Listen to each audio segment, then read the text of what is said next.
Sekarang kita masuk ke macam-macam jual beli yang dilarang. Ya. Jadi ada beberapa transaksi jual beli yang tidak boleh sama sekali kita lakukan. Ya. Ini hukumnya haram dalam Islam. Ini tentu cukup banyak. Kurang lebih ada 15 poin. Ya. Larangan transaksi jual beli. Maaf, 16 poin. Ya. Kita coba masuk ke beberapa poin di sini. Rasulullah SAW telah melarang beberapa macam jual beli karena di dalamnya terdapat unsur penipuan yang menyebabkan pelakunya memakan harta milik orang lain dengan cara batil dan penipuan yang melahirkan kedengkian, perselisihan dan permusuhan di antara orang-orang Islam. Di antaranya, yang pertama, jual beli barang yang belum diterima. Tidak diperbolehkan bagi seorang muslim membeli barang kemudian dia menjual kembali sebelum menerimanya dari penjualnya. Berdasarkan sabda Rasulullah SAW, "Idza syaraita syai'an fala tabi'u hatta taqbidah." Jika kamu membeli satu barang, jangan kamu jual kembali sebelum kau menerimanya terlebih dahulu. Hadis ini riwayat Ahmad nomor 14.892. Kemudian juga sabda Nabi SAW, "Man ibta'a ta'aman fala yabi'hu hatta yastawfiyah." Barang siapa yang membeli makanan maka janganlah menjualnya kembali sampai ia menerimanya terlebih dahulu. Hadis ini riwayat Bukhari nomor 2126. Ibnu Abbas juga berkata, radhiyallahu anhu, "Aku tidak memperkirakan sesuatu kecuali yang semisalnya dengannya." Maksudnya adalah di poin pertama ini yang tidak boleh kalau kita beli barang. Yang paling aman kita beli barang misalnya transaksi apa saja, mau sekarang online atau tidak, intinya barang kita terima dulu. Sudah jelas, kita sudah cek benar barang yang kita pesan ini, ya, kemudian baru kita boleh jual lagi. Ini banyak maslahatnya ya. Karena misalnya antum pesan dari seseorang, antum juga cuma andalkan foto di handphone atau di medsos sekarang, kemudian antum mengatakan ini barangnya. Ada barangnya. Padahal kita tidak ada barangnya di tangan. Kemudian kita memesan dari sebuah toko, kita cuma lihat foto misalnya. Ini dalam hukum ini tidak boleh kita transaksikan kepada pembeli lain sementara kita juga masih menjadi pembeli di orang lain. Ya. Kita harus menerima dulu barang itu, sudah kita pastikan benar, lalu mungkin barang itu aslinya kita foto, boleh kita mengatakan ini barangnya sudah ada. Bagi teman-teman yang online bertakwa kepada Allah SWT, kalau pajang foto dan bilang stok ada, harus ada, walaupun cuma satu. Tidak boleh sama sekali nggak ada produk antum bilang stok terbatas atau stok ada, ya, dan seterusnya. Makanya tidak benar. Lalu orang transfer uang sebelum ada produk. Ini berbahaya sekali. Kalau kapan dia terima uang orang lain, kemudian dia pesan ke pabriknya atau tokonya dan tidak ada, maka ini susah. Akan mengganggu nanti, bisa saja orang yang punya uang sangka buruk, mungkin dianggap ini orang penipu, mungkin dianggap orang ini, mungkin niatnya tidak seperti itu. Tapi ini semua efek-efeknya sangat besar. Oleh karena itu, terima produk, baru jual. Tidak boleh sama sekali kita transaksi tanpa kita periksa dan terima produk yang sudah kita beli itu. Ya. Yang kedua, jual beli barang yang sudah dibeli oleh muslim yang lain. Ini nggak boleh terjadi. Tadi produk harus diterima dulu baru kita jual. Ini dilarang kalau kita belum terima sudah kita jual. Ya. Yang kedua, jual beli barang yang sudah dibeli oleh muslim lain. Sudah terjadi transaksi. Tidak diperbolehkan bagi seorang muslim membeli satu barang yang telah dibeli saudaranya sama muslim. Misalnya, saudaranya membeli suatu barang dengan harga 5 dirham. Lalu seorang muslim berkata kepada penjualnya, kembalikan uang itu kepada pemiliknya. Niscaya aku akan membeli barang ini darimu seharga 6 dirham. Kita suka sekali sebuah gelas atau sebuah baju, harganya 100.000. Ternyata sudah dibeli orang-orang lain, lalu kita nego sama penjualnya. Udahlah, kembalikan aja uangnya, saya beli dari kau 150.000. Ini nggak boleh. Karena sudah terjadi akad transaksi jual beli. Kalau antum paksakan, nanti bajunya tidak akan berkah. Berdasarkan sabda Rasulullah SAW, la yabi' ba'dukum ala bai'i ba'd. Janganlah sebagian antara kamu membeli barang yang telah dibeli oleh orang lain. Dan hadis ini diriwayatkan oleh Bukhari nomor 2165, juga riwayat Muslim 1412. Hadis ini itu ada lanjutannya ya. Dan tidak boleh seseorang mengkhitbah di atas khitbah saudaranya. Kalau sudah ada akad sudah ada pembicaraan, saya akan menikah dengan kamu atau melamar, dan pihak perempuan atau ayahnya belum memutuskan, mereka mengatakan misal berikan kami waktu berpikir 3 hari. Berarti masa 3 hari itu nggak boleh dikhidbah sama laki-laki lain. Jadi antum kalau mau khidbah, mau melihat nazar, bilang ada khidbah nggak? Kalau ada khidbah nggak? Sampai selesai itu baru saya masuk. Gitu. Baru saya mengkhidbah. Karena ini dilarang dalam Islam. Sebagaimana juga ada hadis yang menjelaskan tidak boleh menumpahkan sperma di atas sperma saudara. Artinya kalau perempuan itu lagi hamil, nggak boleh dinikahi. Karena sudah ada sperma laki-laki lain di situ. Sampai dia melahirkan baru boleh dinikahi. Nah, ini sayang sekali banyak di Indonesia menikahi wanita hamil padahal bukan dari dia, gitu kan. Sedangkan sperma dia saja, pendapat jumhur ulama mengatakan tetap tidak boleh dia nikahi. Jumhur ulama mayoritasnya mengatakan tidak boleh nikahi sampai perempuan itu melahirkan. Karena hadis ini tidak boleh dan janganlah kalian menumpahkan sperma di atas sperma saudaranya. Itu adalah sama, walaupun sperma dia yang pertama tetap dianggap tidak halal, dan sperma dia setelah dia akad nikah adalah sperma yang halal. Tidak boleh melimpahkan haram dengan halal gitu. Begitu rincian para ulama. Intinya transaksi jual beli teman-teman yang sudah dibeli oleh orang lain tidak boleh lagi, walaupun kita suka. Belilah produk yang lainnya. Yang ketiga, jual beli yang haram adalah jual beli sesuatu dengan sistem najash atau jontrot di sini ya. Ada putun nomor 1324 dijelaskan najash menurut bahasa ialah melepaskan binatang buruan dari kandangnya dengan maksud untuk diburu, dan menurut syariat ialah menawar satu barang dengan harga yang lebih tinggi tanpa bermaksud membelinya, melainkan supaya para penawar tertarik dan menawarnya dengan harga lebih tinggi. Ini biasa terjadi di pegadaian ya, gadai-gadai. Ini produk saya mau jual gelas 10.000, siapa yang mau beli? Padahal pemilik gadai ini sudah punya 4 orang teman di situ yang datang, kemudian yang ini mengatakan 20.000, yang itu mengatakan 3. Padahal mereka ini bukan mau beli, hanya mau naikin harga saja. Itu namanya transaksi najash. Mirip ada sebagian toko juga begitu, orang tidak bertakwa pada Allah, dia sudah sepakat sama temannya, kalau kita masuk ke tokonya, kita lihat baju ini, oh baju ini bagus nih, ya, kita lagi mau beli. Tapi sebenarnya mesti bimbang, beli atau enggak ya. Temannya pemilik toko masuk seakan-akan pembeli. Oh ini bagus nih, Pak, kalau enggak mau saya yang beli ya. Hanya untuk memotivasi supaya orang itu transaksi. Padahal orang yang datang ke rumah tidak mau beli. Itu namanya transaksi najash. Jual beli sesuatu dengan sistem najash tidak diperbolehkan bagi seorang muslim menawar barang tanpa bermaksud membelinya. Tujuannya hanyalah supaya para penawar yang lainnya mengikutinya atau untuk menawar tinggi sehingga mereka tertipu untuk membelinya. Sebagaimana tidak diperbolehkan juga bagi seorang muslim berkata kepada pembeli yang hendak membeli suatu barang, barang ini dibelinya dengan harga sekian, dengan maksud supaya pembeli tertipu, baik hal itu dilakukan karena bersekongkol dengan sahabatnya atau tidak. Berdasarkan keterangan yang dituturkan oleh Ibnu Umar radhiyallahu anhu, nah Rasulullah SAW anin najash. Rasulullah SAW melarang transaksi dengan sistem najash. Hadis Bukhari nomor 2142, dan juga Nabi mengatakan wala tanajashu, dan jangan saling bertransaksi atau jual beli dengan sistem najash. Hadis riwayat Bukhari nomor 2140, Imam Muslim 1515. Jadi ini tidak boleh bolehkan sama sekali. Termasuk juga kalau tadi ya dikasih contoh di sini oleh Syekh Abu Bakar rahimahullah, kalau antum jual barang lalu antum bilang jangan ditawar di bawah harga ini ya, karena harga ini saya beli. Padahal sebenarnya dia bohong. Jangan ditawar, pokoknya yang penting jangan di bawah 1 juta deh. Di atas 1 juta nggak masalah, karena itu belum sampai modal saya. Dia bohong. Ini masuk dalam transaksi najash. Karena tujuannya supaya orang tidak nawar di bawah 1 juta, gitu kan. Kita nggak harus dalam Islam menyebutkan modal.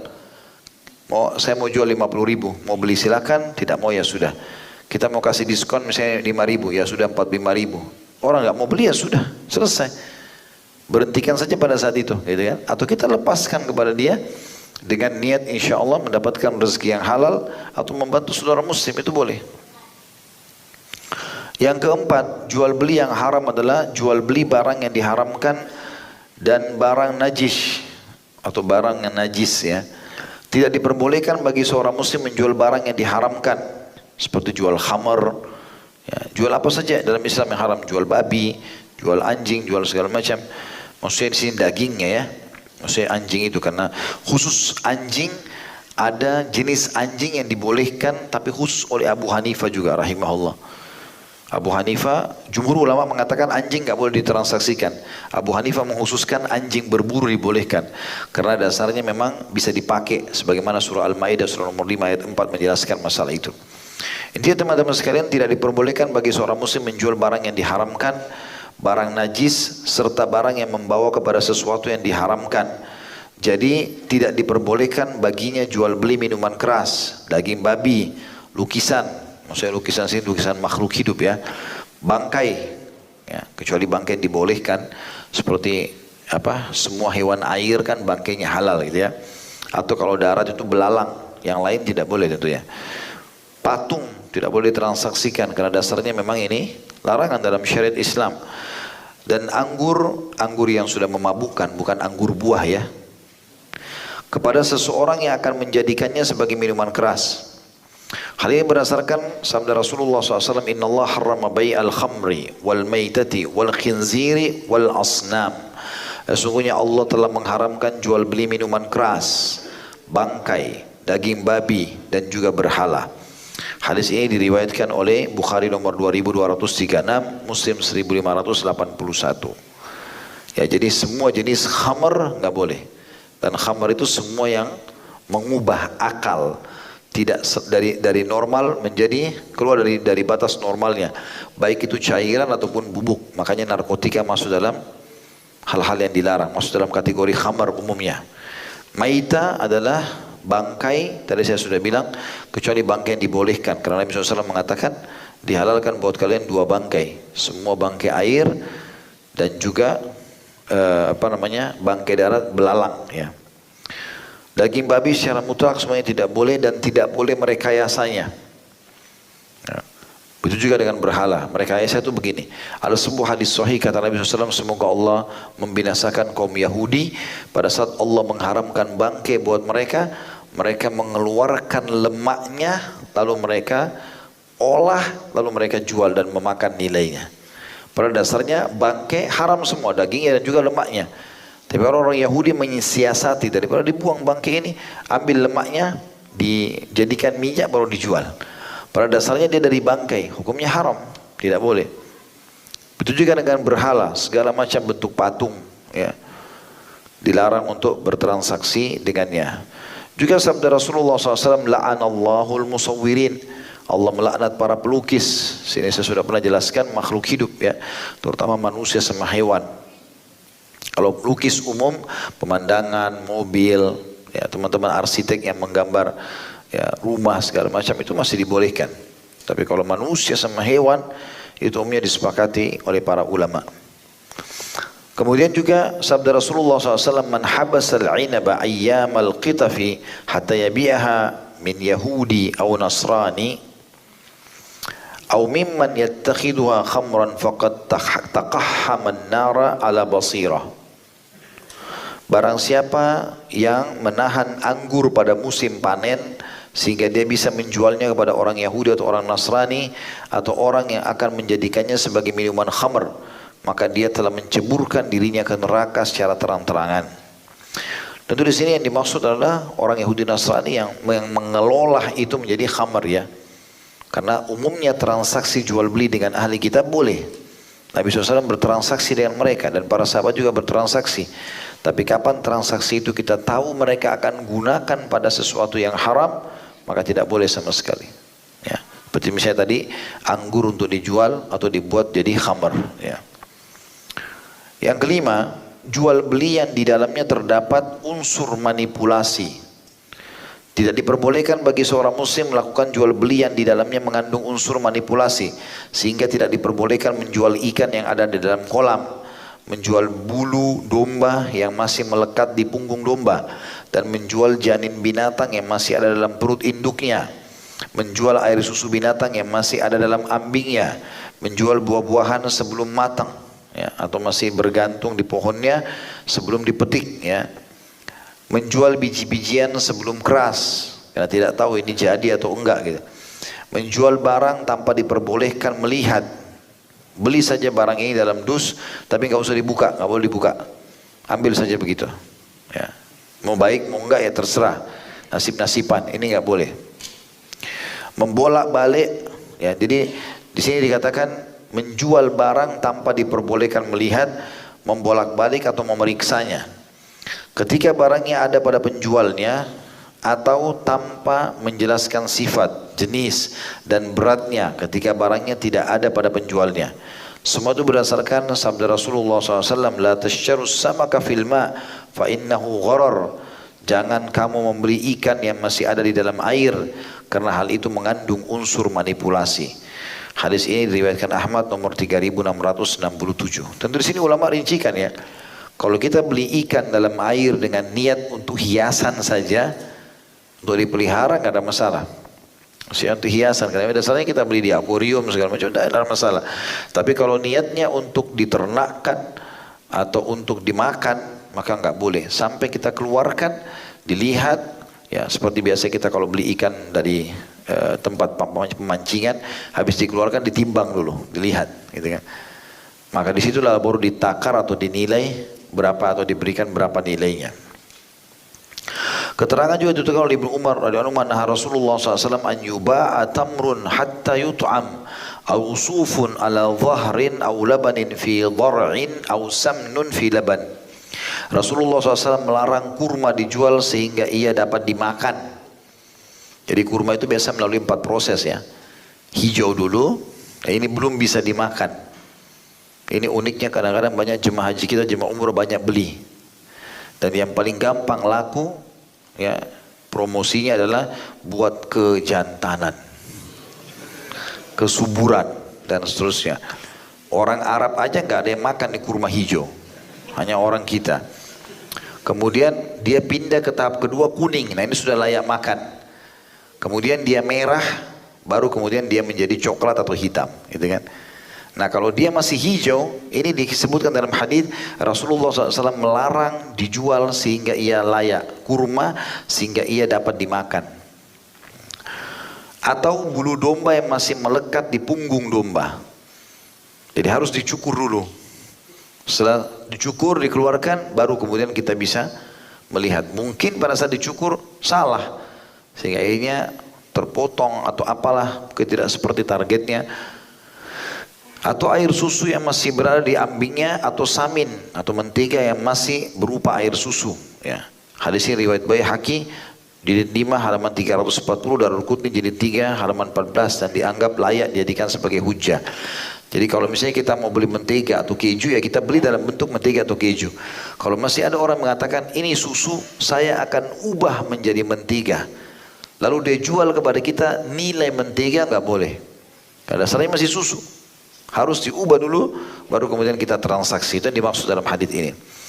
Juga keterangan dalam riwayat lain, nah Rasulullah SAW an bai'ith thamrati hatta tuzhiya. Qalu wa ma tuzhi, qala tahmar, faqala idza mana'a Allahu thamrata fabima tastahillu mala akhik. Rasulullah SAW melarang menjual buah-buahan sehingga matang. Ibnu Umar berkata, para sahabat bertanya kepada Rasulullah SAW, apa yang dimaksud dengan matang? Beliau mengatakan, yang dimaksud dengan matang di sini adalah sudah memerah.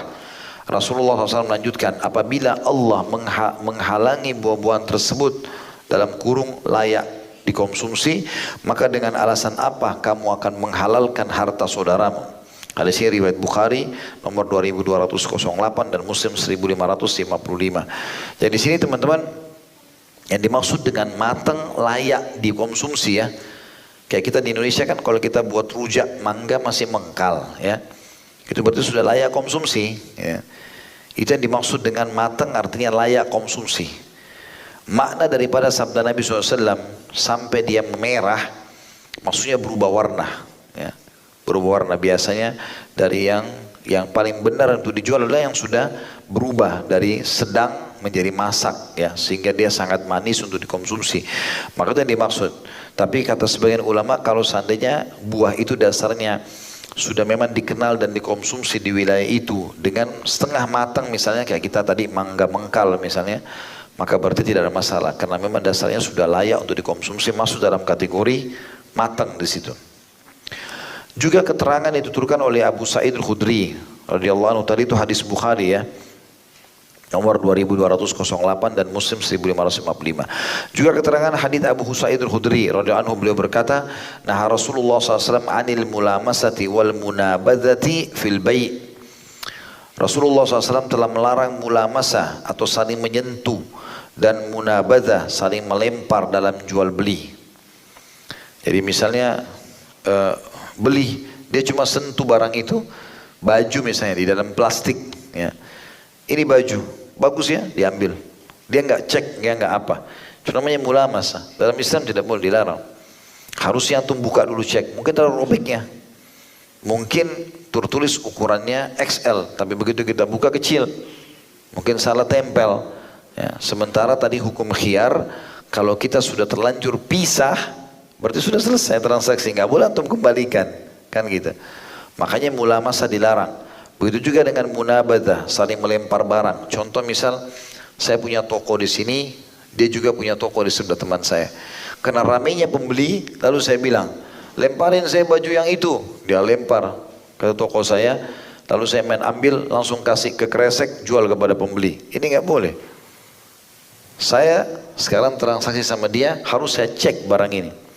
Benar nggak ini? Ukurannya buka segala macam, liatin pembeli. Ini ya.